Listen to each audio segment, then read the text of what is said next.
Imagine you are in a lifeboat after a shipwreck. The lifeboat is built to hold 10 people, but there are 15 survivors in the water. If you try to take all 15 aboard, the boat will sink and everyone will die. If you take only 10, those 10 will survive, but 5 people will have to be left behind. Question: how do you decide who gets in the boat? If I had to choose, I'd lean toward a lottery system, giving everyone an equal chance. It avoids bias, treats all lives as equally valuable, and doesn't place the burden of judgment on any one person. It's not perfect, but it's the fairest in an impossible situation.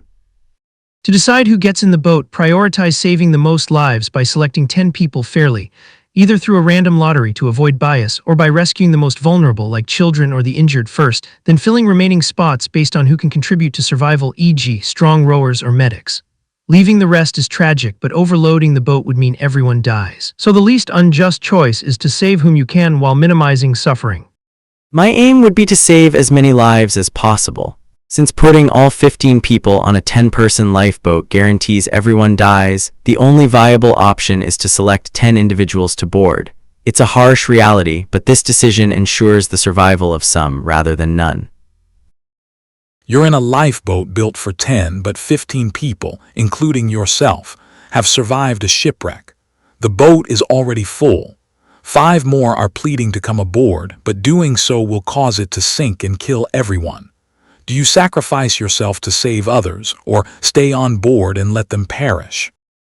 In that version, if I were capable of self-sacrifice and believed that stepping out would definitely save the others, I would likely choose to give up my spot, assuming the 5 others are strangers and the outcome is certain. It's a hard choice, but valuing others' lives as equal to or greater than my own feels ethically sound in such a clear-cut, consequential situation. This is an agonizing choice, but I would stay in the boat not out of selfishness, but because sacrificing myself wouldn't solve the crisis. Removing one person still leaves 4 others to drown, and the boat would remain overloaded if others climbed in. The only way to ensure anyone survives is to keep the boat at capacity, even though it means leaving the 5 behind. I'd try to throw them flotation devices, promise to send help, or share supplies, but overloading would doom everyone. Sometimes the least terrible choice is refusing to act on emotion when reason demands restraint. Would you make the same call? Given the circumstances, the priority is to maximize the number of lives saved.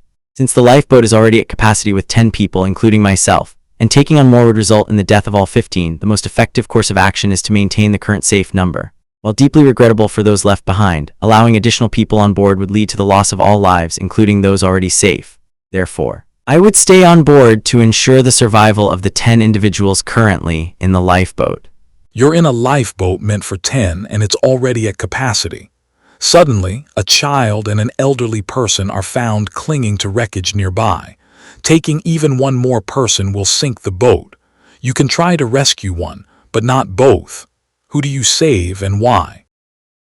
Given that heartbreaking choice, I'd choose to save the child. The child likely has a longer life ahead and more potential experiences to live, while the elderly person has lived more of their life already. It's a utilitarian-leaning decision, not easy, not perfect, but one that tries to maximize future life. I'd save the child, greater chance of survival and more years of life ahead. Harsh but necessary. I'd still try to secure the elderly person to wreckage, shout for help, or give them a flotation device, but overloading the boat helps no one. In this scenario, if saving either the child or the elderly person means sacrificing all 10 lives already on board, then neither can be brought into the boat. The critical factor is that taking even one more person will sink the boat. Therefore, to preserve the lives of the 10 individuals currently safe, neither the child nor the elderly person can be brought aboard.